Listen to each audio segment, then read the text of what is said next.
Chapter 5 The Rainbow's Daughter. Toto, now allowed to run about as he pleased, was glad to be free again and able to bark at the birds and chase the butterflies. The country around them was charming, yet in the pretty fields of wildflowers and groves of leafy trees were no houses whatever or sign of any inhabitants. Birds flew through the air and cunning white rabbits darted amongst the tall grasses and green bushes. Dorothy noticed even the ants toiling busily along the roadway, bearing gigantic loads of clover seed, but of people there were none at all. They walked briskly on for an hour or two, for even little Button-Bright was a good walker and did not tire easily. At length they turned a curve in the road, and they beheld just before them a curious sight. A little girl, radiant and beautiful, shapely as a fairy and exquisitely dressed, was dancing gracefully in the middle of the lonely road, whirling slowly this way and that, her dainty feet twinkling in sprightly fashion. She was clad in flowing, fluffy robes of soft material that reminded Dorothy of woven cobwebs, only it was colored in soft tintings of violet, rose, topaz, olive, azure, and white, mingled together most harmoniously in stripes, which melted one into the other with soft blendings.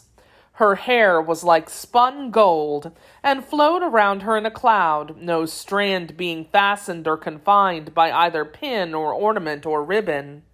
Filled with wonder and admiration, our friends approached and stood watching this fascinating dance. The girl was no taller than Dorothy, although more slender, nor did she seem any older than our little heroine. Suddenly she paused and abandoned the dance, as if for the first time observing the presence of strangers.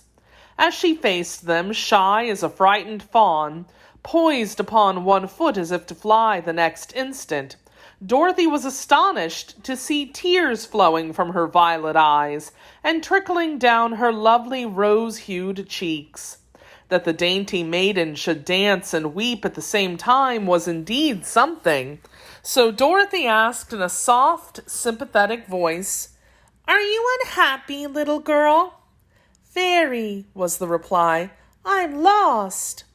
"Why, so are we," said Dorothy, smiling. "But we don't cry about it." "Don't you? Why not?" "'Cause I've been lost before and always got found again." "But I've never been lost before," murmured the dainty maiden, "and I'm worried and afraid." "You were dancing," remarked Dorothy in a puzzled tone of voice. "Oh, that was just to keep warm," explained the maiden quickly. "It was not because I felt happy or gay, I assure you." Dorothy looked at her closely. Her gauzy, flowing robes might not be very warm, yet the weather wasn't at all chilly, but rather mild and balmy, like a spring day. "Who are you, dear?" she asked gently. "I'm Polychrome," was the reply. "Polly whom?" "Polychrome. I'm the daughter of the rainbow." "Oh," said Dorothy with a gasp. "I didn't know the rainbow had children. But I might have known it before you spoke. You couldn't really be anything else." "Why not?" inquired Polychrome as if surprised. "Because you're so lovely and sweet." The little maiden smiled through her tears, came up to Dorothy and placed her slender fingers in the Kansas girl's chubby hand. "You'll be my friend, won't you?" she said pleadingly. "Of course." "And what is your name?" "I'm Dorothy, and this is my friend Shaggy Man, who owns the Love Magnet. And this is Button-Bright, only you don't see him as he really is, because the Fox King carelessly changed his head into a fox head. But the real Button-Bright is good to look at, and I hope to get him changed back to himself sometime." The Rainbow's daughter nodded cheerfully, no longer afraid of her new companions. "But who is this?" she asked, pointing to Toto, who was sitting before her wagging his tail in the most friendly manner and admiring the pretty maid with his bright eyes. "Is this also some enchanted person?" Oh, no, Polly. I may call you Polly, mayn't I? Your whole name's awful hard to say. Call me Polly if you wish, Dorothy. Well, Polly, Toto's just a dog, but he has more sense than Button Bright, to tell the truth, and I'm very fond of him. So am I, said Polychrome, bending gracefully to pat Toto's head. But how did the Rainbow's Daughter ever get on this lonely road and become lost? Asked the Shaggy Man, who had listened wonderingly to all of this.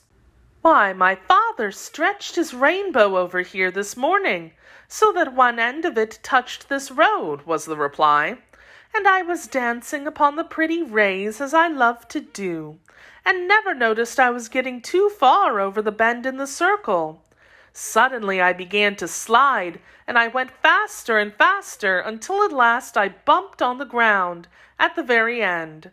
Just then Father lifted the rainbow again without noticing me at all, and although I tried to seize the end of it and hold fast, it melted away entirely, and I was left alone and helpless on the cold, hard earth.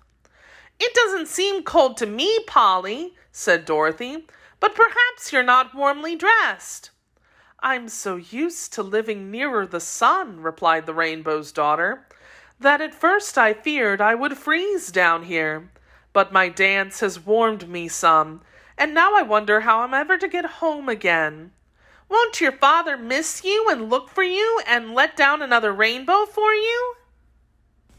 Perhaps so, but he's so busy just now because it rains in so many parts of the world at this season, and he has to set his rainbow in a lot of different places.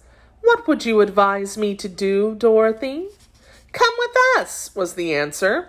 I'm going to try to find my way to the Emerald City, which is in the fairyland of Oz.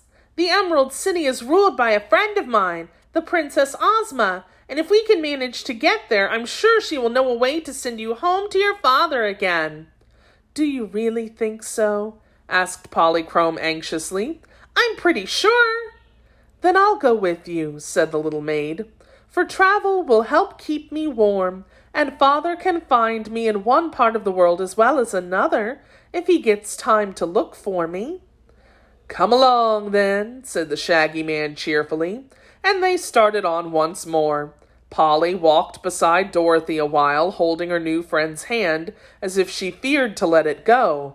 But her nature seemed as light and buoyant as her fleecy robes, for suddenly she darted ahead and whirled round in a giddy dance.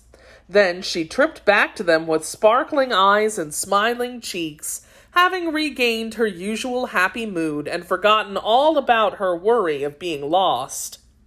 They found her in a charming companion, and her dancing and laughter, for she laughed at times like the tinkling of a silver bell, did much to enliven their journey and keep them contented.